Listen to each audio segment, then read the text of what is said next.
Hello बच्चों, कैसे हो। आज हम एडिशन यानी जमा के सवाल करेंगे।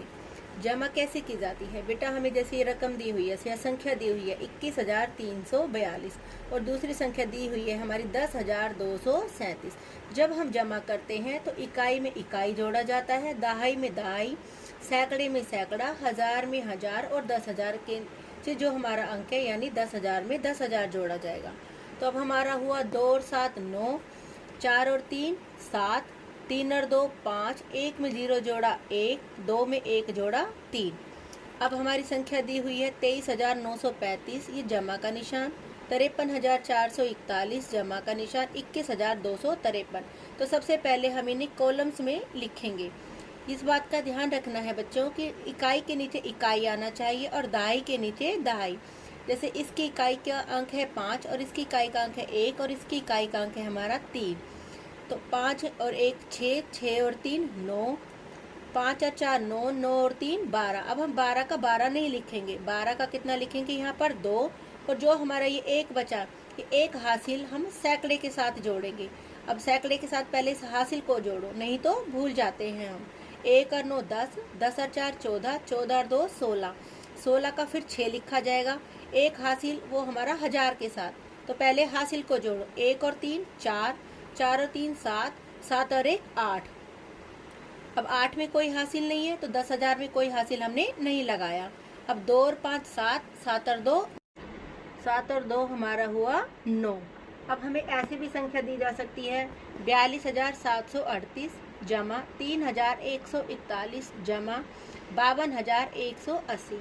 ज़्यादातर बच्चे क्या गलती करते हैं, पहले ये वाली रकम लिख ली, बिल्कुल उसी के नीचे से ही हमने ये रकम और फिर हमने लिख ली 52,180, जबकि ये तरीका हमारा गलत है।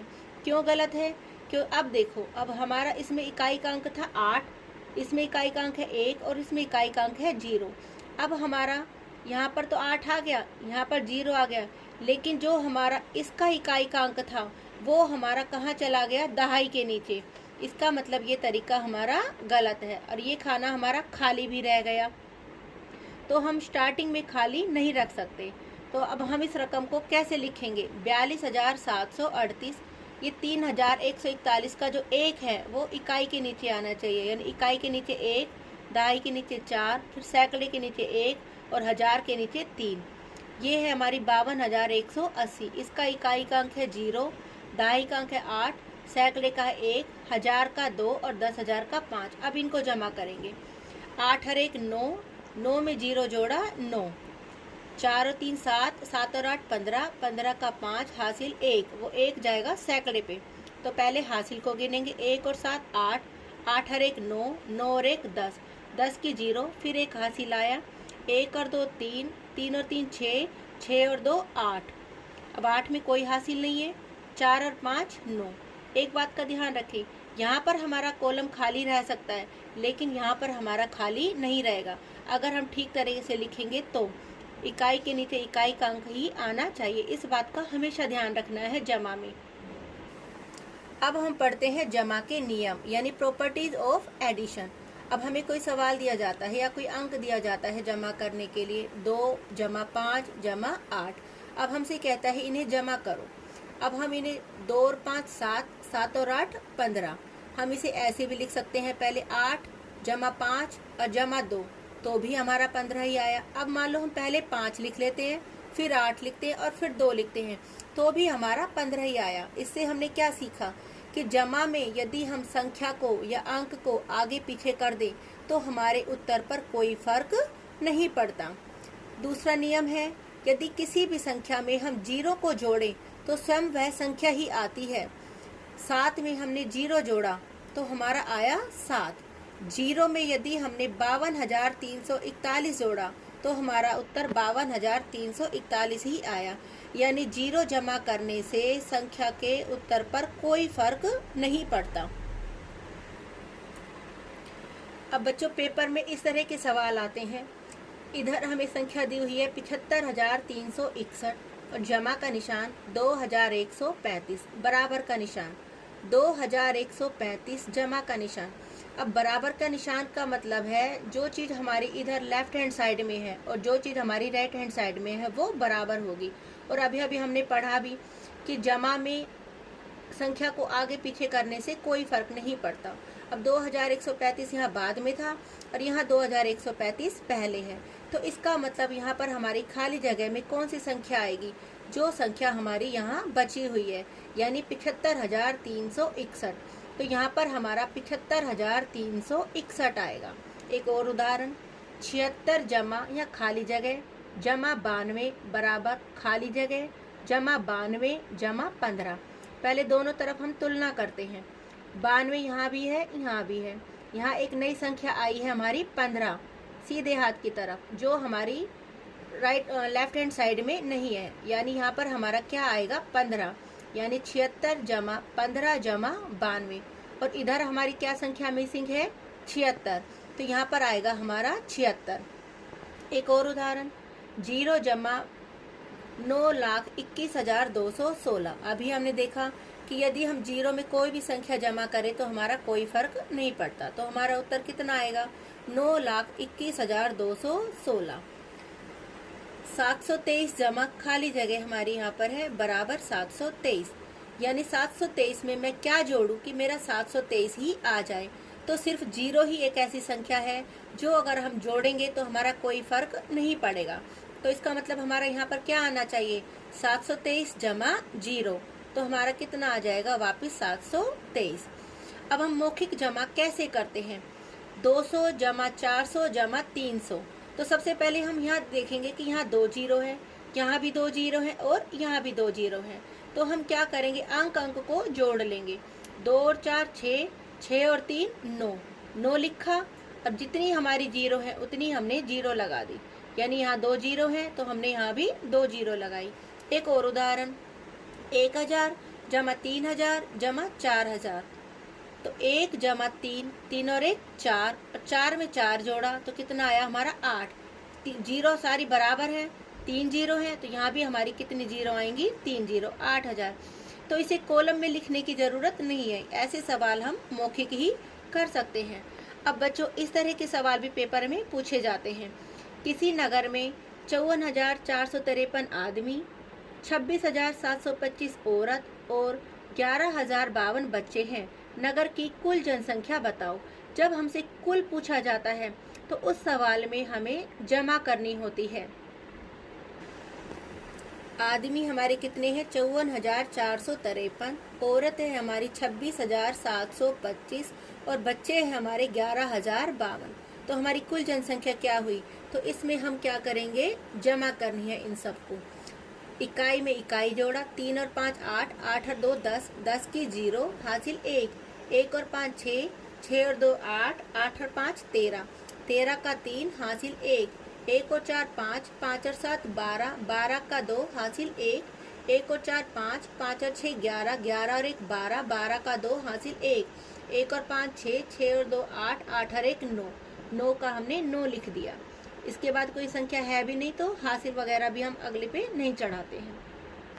अब हम बच्चों सीखते हैं घटा। घटा कैसे की जाती है? घटा में एक बात का ध्यान रखा जाता है कि हमेशा बड़ी संख्या ऊपर आती है और छोटी संख्या हमारी नीचे आती है। तो हमारा सवाल है 75,492 में से 32,573 घटाओ। तो हमने बड़ी संख्या ऊपर लिखी 75,492 और छोटी संख्या नीचे लिखी 32,573। इसमें भी हमें वही बात का ध्यान रखना होता है कि जब हम घटाते हैं और संख्या को ऊपर नीचे लिखते हैं तो इकाई के नीचे हमेशा इकाई का ही अंक आना चाहिए। अब हम 2 में से 3 नहीं घटा सकते, तो 2 ने इससे एक हासिल लिया तो हमारा हो गया 12, 12 में से 3 गए 9, ये 9 थे, 9 में से एक उधार इसके पास चला गया तो हमारा यहाँ पर बचा 8। 8 में से 7 घटाएंगे, ना कि 9 में से 7 घटाएंगे। 8 में से 7 गया हमारा 1। अब 4 में से 5 नहीं जा सकता, 4 ने इससे एक हासिल लिया तो यहाँ हो गए 14। 14 में से 5 गया 9, यहाँ रह गए हमारे 4। 4 में से 2 गया 2 और 7 में से 3 गए 4। अब 7 ने तो इसको हासिल दिया ही नहीं था तो ये 7 में से 3 ही घटाएंगे। एक और तरीका है हमारा सवाल घटा का सही है, ये गलत है, हम इसको चेक भी कर सकते हैं। जो संख्या हमने घटाई और जो संख्या हमारा घटाने के बाद आई यदि हम उन दोनों संख्या को जमा कर दें तो जिस संख्या में से हम घटा रहे हैं हमारी वही संख्या वापस आ जाएगी, यानी 32,573 और हमारा उत्तर था 42,919। इन दोनों को यदि हम जमा करें, 9 और 3 12, 1 हासिल, 7 और 1 8 और 1 9, 5 और 9 14 का 4 हासिल 1, 2 और 2 4 और 1 हासिल 5 और 3 और 4 7, यानी 75,492 और वही हमारी संख्या थी 75,492। अब हम घटा के नियम पढ़ते हैं। 7 में से 0 घटाया तो हमारा 7 आया। हमने बेटा जमा में भी देखा था कि जब हमने 0 जमा की तो हमारी वही संख्या आई। इसी प्रकार से जब हम घटाते हैं, 7 में से हमने 0 घटाया तो हमारा 7 ही आया, यानी 0 को यदि हम किसी भी संख्या से घटाएं तो हमारा उत्तर पर कोई फर्क नहीं पड़ता। लेकिन जमा में हमने एक बात और देखी थी कि यदि हम 2 संख्याओं को या 3 को या ज़्यादा को आगे पीछे जोड़ें तो हमारा उत्तर पर कोई फर्क नहीं पड़ता, लेकिन घटा में फर्क पड़ता है। 4 में से 3 घटाया तो हमारा आया 1, तो क्या हम 3 में से 4 घटाएं तो हमारा उत्तर 1 ही आता है? नहीं, यानी घटा में हम संख्या को आगे पीछे नहीं कर सकते, सिर्फ हम जमा में ही कर सकते हैं। मौखिक घटा, अभी हमने जमा की भी मौखिक घटा पढ़ी थी और अब घटा की। 90 में से 30 घटाया तो इधर भी 1 0, इधर भी 1 0, तो हम क्या करेंगे, 9 में से 3 घटा लेंगे। 9 में से 3 गया हमारा 6 और 1 0 थी, वापिस हमने वो 1 0 लगा ली। इसी तरह से 6000 में से 2000 घटाना है, इधर भी 3 0 है, इधर भी 3 0 है, तो हम क्या करेंगे, 6 में से 2 घटाएंगे। तो 6 में से 2 घटाया तो हमारा कितना आया, 4, और हमारी 0 कितनी थी दोनों तरफ, 3 3, तो हमने 3 0 लगाई, यानी 6000 में से 2000 घटाया तो हमारा कितना बचता है, 4000।